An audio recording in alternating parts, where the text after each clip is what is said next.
Akkam jirtu barattoota, egaa yeroo darbe waa'ee seelii waliin ilaalaa turre.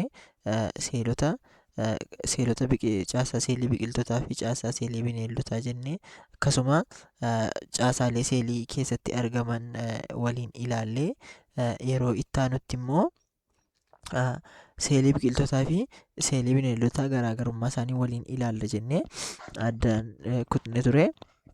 Har'a seelii biqiltootaa fi seelii bineeldotaa garaagarummaa isaanii ilaallaa jechuudha. Egaa seeliin biqiltootaa cicha seelii qabu, seeliin bineeldotaa immoo cicha seelii hin qaban jechuudha. Cichi seelii maalidha? Membireenii seelii alaan haguugee kan argamudha jechuudha. Cicha seelii kan jennu kun seelii lubbuu hin qabne ta'ee kan membireniitti aanee alaan membireenii haguugee argamudha jechuudha. Kunis membireenii seelii sana balaa adda addaarraa ittisuuf kan ooludha jechuudha. Seeliin bineeldotaa cicha seelii kana hin qabu, seeliin biqiltootaa immoo cicha seelii qaba jechuudha. Kan itti aanu niwukilasii gara qarqara seeliitti argamu qabu jedha.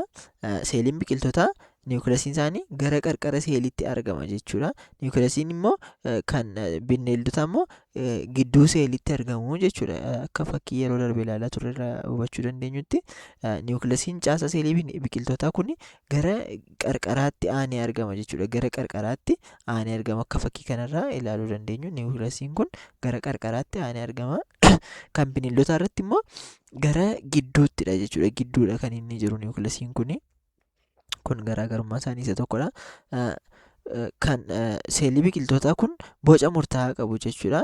Seeliin bineeldotaa immoo boca murtaa'aa hin taane qabu jechuudha. Akka fakkii kanarraa hubachuu dandeenyu caasaan seelii biqiltootaa kun kan boca murtaa'aa ta'e qaba jechuudha. Boci isaa murtaa'aadha. Kan caasaa seelii bineeldaa kun immoo boca murtaa'aa hin taane qaba jechuudha. Akkasuma seeliin biqiltootaa kun kilooroppilaastii qaba, kan bineeldotaa immoo kilooroppilaastii hin qabu jechuudha. Egaa kilooroppilaastiin maalidha jenneerra bakka itti footosinteesisiin geggeeffamudha jenneerra bakka itti footosinteesisiin geggeeffamudha. Kanaafiyyuu biqiltoonni isa qabu. Seeliin kan bineeldotaa immoo kilooroppilaastii hin qaban jechuudha, footosinteesisii waan hin geggeessineef. Akkasuma seeliin biqiltootaa vaakiyoolii guddaa qabu. Akkasuma seeliin bineeldotaa immoo vaakiyooliin isaanii xixiqqoodha jechuudha, gurguddaa hin qabani. Vaakiyoolii kan biqiltootaa kana yeroo ilaallu guddaadha jechuudha. Vaakiyooliin biqiltootaa kun baay'ee guddaadha. Kan bineeldotaa immoo yeroo ilaallu akka fakkii kanarraa hubachuu dandeenyu vaakiyooliin isaanii baay'ee xixiqqoodha jechuudha. Baay'ee xixiqqoodha. Akkasuma seeliin biqiltootaa hammaan guddaadha jechuudha. Kan bineeldotaa immoo hammaan xiqqoodha jechuudha. Seeliin biqiltootaa kun hammi isaanii gurguddaadha jechuudha. Kan bineeldotaa immoo xixiqqoodha jechuudha. Kan itti aanu seelii biqilaa fi bineeldaa maayikirooskooppii ifaan daawwachuu jedha.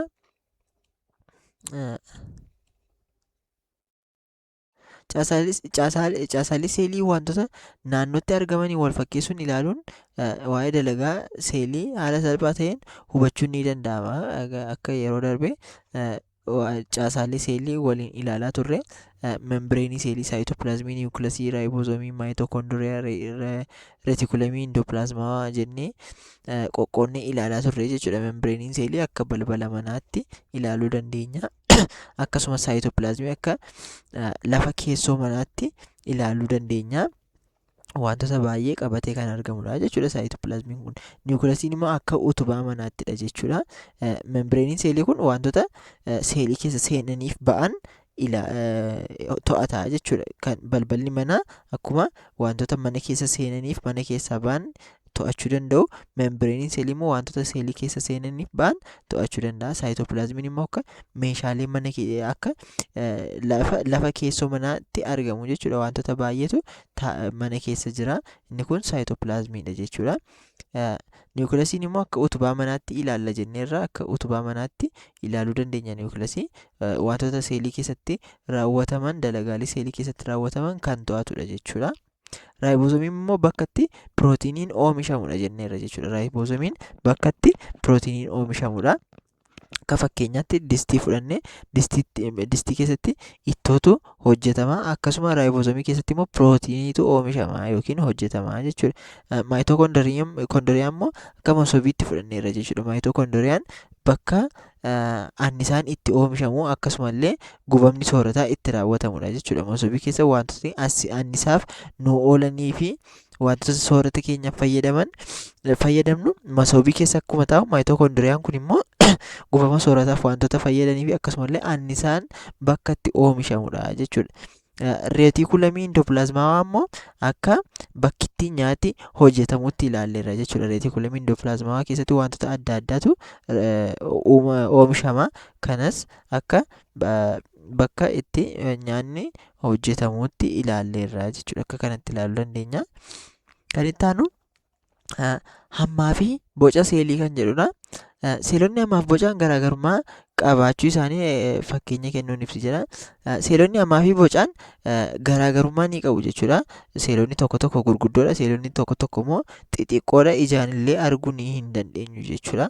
Orgaanizimoota seelii hedduu keessatti seelonni hammaa fi bocaan garaagarummaa qabu. Seelonni hedduun hamma isaanii xixiqqoo waan ta'aniif maayikirooskooppii malee ijaan hin mul'atan jechuudha. Ija qullaadhaan arguu hin dandeenyu seelota baay'ee jechuudha. Ijaan arguu hin dandeenyu gargaarsa maayikirooskooppiidhaan alatti jechuudha.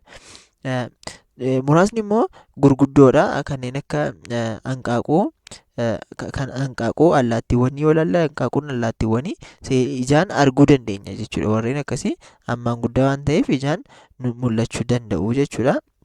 Hammaa fi bocni seelota dalagaa isaanii wajjiniin walitti hidhamiinsa ni qabaatu jechuudha. Fakkeenyaaf seelii dhiiga adii fi ameebaa boca isaanii jijjiirrachuu danda'u. Seelonni sanyii kormaa immoo sochiif kan gargaaru eegee qabu. Akkasumallee paaramiisiyeemiin boca kophee siliipparii qabu fakkaatu qaba jechuudha. Egaa seelonni dhiiga adii fi ameebaa kun bocni isaanii jijjiiramuu danda'u jechuudha. Seelota boca isaanii jijjiirrachuu danda'an jennee qooduu dandeenya jechuudha. Seelota dhiiga adii fi ameebaa. Akkasumallee seelonni sanyii kormaa immoo eegee waan qabaniif eegee sana sochiif fayyadamu jechuudha. Ittiin socho'uuf fayyadamu eegee sana. Paaramiisiyeemii kan jennu immoo akka fakkii kanarraa hubachuu dandeenyu kophee siliipparii boca fakkaatu qaba jechuudha. Kophee siliipparii fakkaata jechuudha bocni paaramiisiyeemii. Akkasuma asirratti gosoota seeliif akkasumallee bocoota isaanii ilaaluu dandeenya. Seeliin dhiiga diimaa akka fakkii kanarratti argitanidha. Akkasuma seeliin narvii, seelii paaramiisiyeemii, seeliin lafee akka kanatti ilaaluu dandeenya. Kan itti aanu garaagarummaa hammaa fi boca seelii jedha. Egaa seeliin dhiiga namaa hammisaa maayikiroomeetirii 9 jechuudha. 9 maayikiroomeetiriidha. Bocni isaa immoo akka fakkii kanarraa ilaaluu dandeenyu geengoodha jedha. Asitti kitaabni keessan hanqaaquu namaa jedha. Dogoggora natti fakkaata hanqaaquu allaatti jechuuf waan yaade natti fakkaata. Hammaan maayikiroomeetirii 100 jechuudha. Bocni isaa immoo mololoodha jechuudha. Kan itti aanu ameebaadha. Ameebaan maayikiroomeetirii 90dha. Bocni isaa immoo boca dhaabbataa hin qabu jechuudha. Boca isaanii jijjiirrachuu danda'u jenneerra. Seelii dhiiga adiif ameebaan boca isaanii jijjiirrachuu danda'u jenneerra.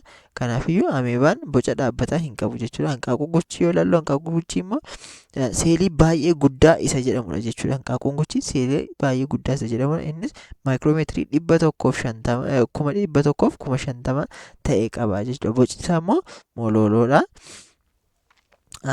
Kan itti aanu orgaanizimoota seel qeenxee fi seel hedduu jennee addaan qoodnee ture yeroo darbe. Orgaanizimoota seel qeenxee yeroo ilaallu egaa orgaanizimoonni seelii tokko irraa ijaarame seel qeenxee jenneerra. Akkasuma seelii hedduu irraa kan ijaarame immoo seelii hedduu jennee qoodneerra jechuudha. Orgaanizimoonni seel qeenxee kun seelii tokko qofa qabu jechuudha.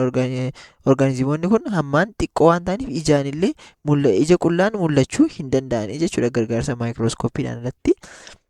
Fakkeenyi orgaanizimoota seel qeenxee immoo baakteeriyaa ilaalleerraa, saphaphuuwwan akkasuma fangasootaa fi pirootozoaa, fangasoota muraasaa fi pirootozoaa ilaalleerra jechuudha. Isaan kun orgaanizimoota seel qeenxee jedhamu jechuudha. Fakkeenyonni isaanii kilaamidoomonaasii yookiin saphaphuu kan jennu akkasuma paaramiisiyeemii yookiin pirootozoaa, raacitii, fangasii. Ameebaan immoo pirootozoaadha. Baakteeriyaan boca adda addaa qaba. Akkasumallee yuugiliinaa yoo ilaalle warri kun orgaanizimoota seel qeenxee jennee warreen qoodnudha jechuudha.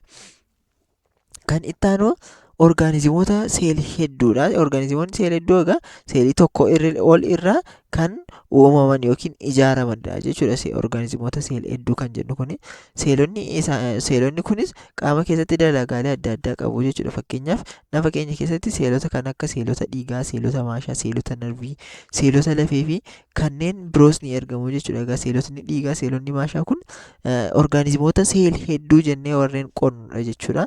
Akkasumallee biqiltuu tokko keessatti seelota gosa adda addaa kan akka seelota epidermii, seelota zaayilamii, filoomii fi kanneen kana fakkaatan biroos ni argamu jechuudha. Isaan kun biqiltuu keessatti kan argamudha. Warri jalqaba ilaalle seelii dhiigaa, seelii maashaa, seelii narvii, seelii lafee fi kanneen kana fakkaatan orgaanizimoota seelii hedduu kan bineeldota keessatti argamanidha. Kan biqiltuu keessatti immoo seelota epidermii, zaayilamii, filoomii fi kanneen kana fakkaatan argamuu danda'u jechuudha.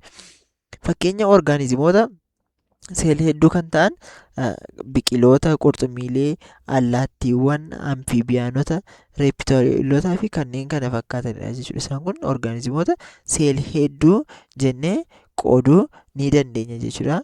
Qurxummii yoo ilaalle qurxummiin orgaanizimoota seelii hedduu, raacha, muka, nama warreen kun orgaanizimoota seelii hedduudha jechuudha. Gabaabumatti orgaanizimoota seel qeenxee kan jennu kun maayikirooskooppii malee ija qullaan arguu hin dandeenyu. Isaan seel qeenxee akkuma maqaa isaa irraa hubachuu dandeenyus seelii tokko qofa kan qabanidha. Fakkeenya orgaanizimoota seel qeenxee ta'an immoo baakteeriyaa, saphaphuuwwan, fangasootaa fi pirootozoaa jennee ilaalleerra. Orgaanizimoota seelii hedduu immoo orgaanizimoonni seelii hedduu seelota hedduu irraa kan ijaaramanidha jechuudha. Isaanis dalagaalee adda addaa qabu. Kan bineeldota keessatti argaman seelota dhiigaa, seelota maashaa, seelota narvii, seelota lafee warreen kun orgaanizimoota seelii hedduu bineeldota keessatti argaman yoo ta'u, kan biqiltoota keessatti argaman immoo epidermii, zaayilamii, filoomii fi kanneen kana fakkaatanidha jechuudha. Fakkeenyi orgaanizimoota seelii hedduu yoo ilaalle biqiltoota, qurxummiilee, allaattiiwwan, amfiibiyaanota, reeptaayilotaa fi kanneen kana fakkaatan orgaanizimoota seelii hedduu jennee qooduu ni dandeenya jechuudha. Akka kanatti gabaabinaan ilaaluu dandeenya. Kutaa itti aanutti egaa seelii, tiishuu qaamaa fi sirna qaamaa kan jedhu waliin ilaalla. Seeliin maal akka ta'e, dalagaa seelii, akkasuma tiishuullee ni ilaalla.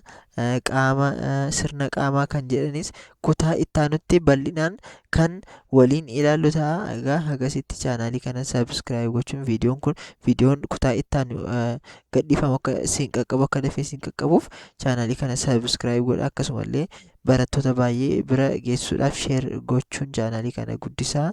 Yaada qabdan kamiifillee koomentii irratti nuuf barreessaa. Akkasumallee viidiyoon kun kan isinitti tole yoo ta'e laayik gochuu hin dagatinaa. Galatooma.